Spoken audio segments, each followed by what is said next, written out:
What's up, guys? So I'm here to talk to you about how I prepare myself for overhead, for maxing out for an overhead in a competition.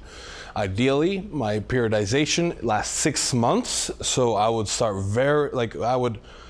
aim for a contest 6 months away, and even though I don't necessarily know the events for contests 6 months away, I will basically do some kind of overhead pressing that requires both arms, and then one that's unilateral, just like a dumbbell press, and I'll just kind of alternate between those two. Either way, so we'll start with mobility and higher repetitions. So early on, like 6 months away, I'll actually do a lot of behind the neck work. So I really have to force my arms to push back and then lock out better, because this is going to prime me and prepare me to keep my body stacked, everything in one line, and what's going to basically mobilize my shoulders and then help with the stability on the top, because it doesn't matter how strong you are, if you cannot lock out and hold a weight, you're not going to get the repetition. So I put a lot of emphasis on training lockouts and pausing during my lockouts to reinforce that area of the lift.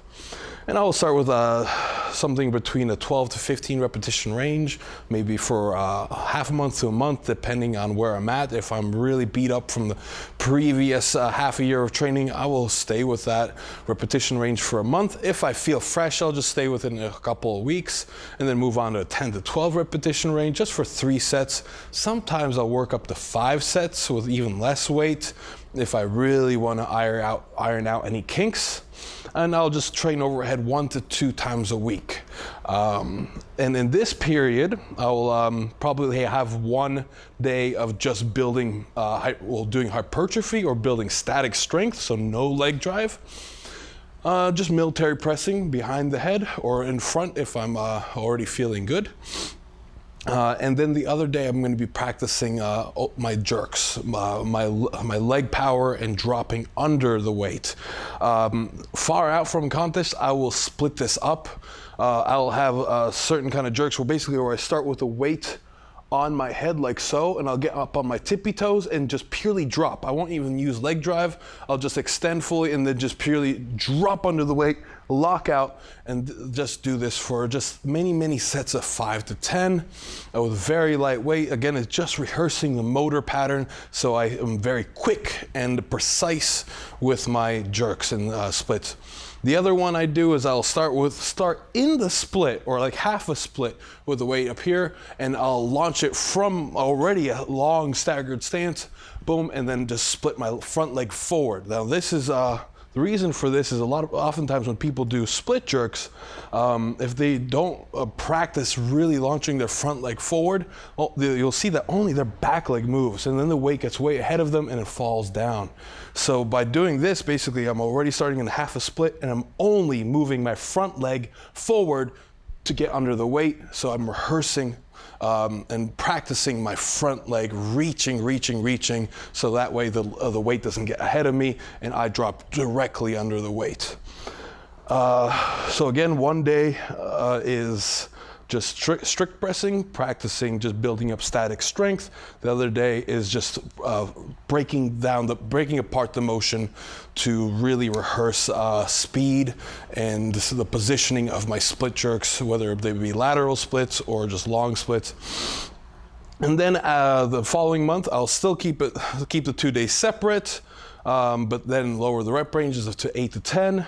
3rd month in, I will actually start practicing, 1 day will still be static strength and strict pressing. The other day will be power and motor skill. But now I'm putting those 2 drills I had together to practice a full split jerk or a lateral jerk.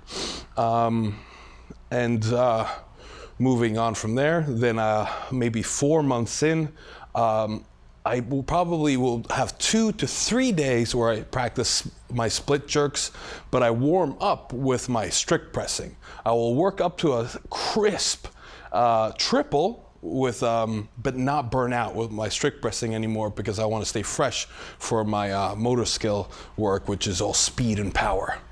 So that's 4 months in. No longer do I have a day just associated with strict pressing. I actually combine the two. I start off with those triples, move on to my split jerks. And then 5 months in, this is getting closer to competition. Like 2 months out from competition, I take away the strict pressing. It's all leg power. It's all leg, I'm just practicing. At this point, I probably know the exact events for my competition.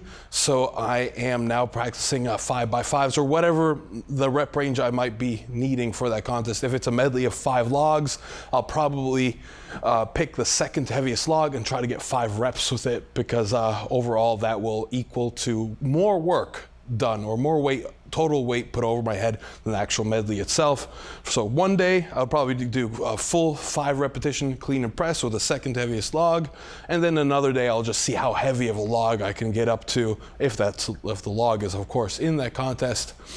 And then the final month, just once a week, I really lower the frequency just to allow myself to recover more, but I get that practice in. I do contest setup. So I will basically mimic the contest just once a week, practicing, let's say it's a log medley of 5 logs. I'll just practice going through those logs as quick as possible in the setup that it would be for the contest, or at least as close to it as I can with whatever implements I have. And then it's contest time, and I'm ready.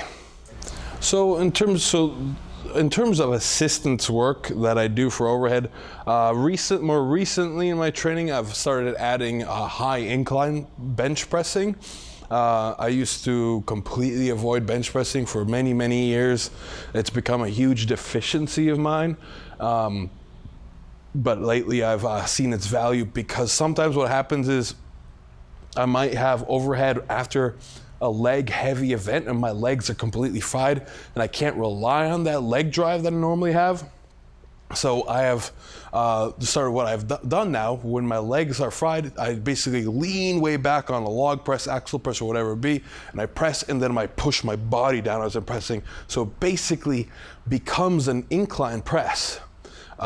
So again, that's a weak area of mine, and I need to catch it up, because I want to be able to do overhead regardless if my legs are ready to press or not.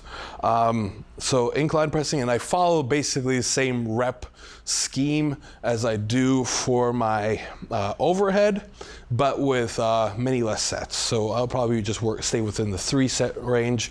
If I'm doing 10 to 12 repetitions for overhead, I'll be doing 10 to 12 for a high incline bench press, and just it always comes after I'm done with my overhead. So again, it's still a side burner exercise for me, but I am actually starting to focus on it. And after all that, just once a week really, I'll hit triceps. I like to focus a lot on overhead tricep extensions, because this helps mobilize the shoulder joint and really helps you get the triceps that are the exact angle of the triceps that helps the most with locking weights out above your head. And then I'll move on to, let's say, narrow bench, like close grip bench press or skull crushers and tricep press downs and other variants, just to keep my triceps strong. Lots of rear delts. I'll do front raises with dumbbells like so, but not from bottom up, but starting with my arms parallel to the ground, going into lockout. From here to lockout, and that's after I'm done with my tricep exercises. And the reason I do my front raises from here to lockout is because I'm training my shoulders to be mobile. I'm training them to be comfortable in a lockout position, because you don't really need your front delts so much from bottom to here. You're gonna need them in a press from here to there. So this is the most important range of motion to hit in your front raises if you do them. Then side raises, reverse flies, and then like a couple months out from competition, I'll even overload my shoulders and start doing jerk recovery work, which is basically I set a bar up in rails on a rack, and I basically lock my arms out below the weight, and then I try to stand up with it and hold it, and I try to hold it for 5 seconds. And I'll work like 4 to 6 sets of that on a day that I'm usually not training my motor skill or regular pressing work. And the reason I do that is just to get my body used to holding a tremendous amount of weight above my head.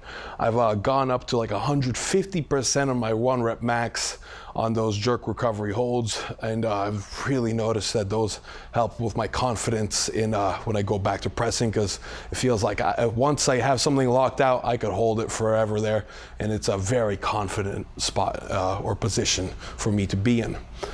Other than that, I guarantee training abs and core helps also with your overhead, because of course if your foundation is weak or wonky, you're not going to have the stability and confidence or strength to be able to keep your body aligned under the weight that you're holding. And also, if your abs are not strong enough, when you use leg drive, your torso will wobble or absorb some of the weight like a weak suspension. So you want a tight suspension by strengthening your abs, so that when you use leg drive, all that force production goes from your legs through the torso into the weight, rather than through a weak, wonky torso that absorbs some of that force. So abs. I like to train them 3 to 4 times a week.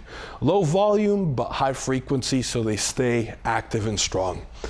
So that's it. If you guys have any questions, leave a comment below. I'll be glad to get back to you.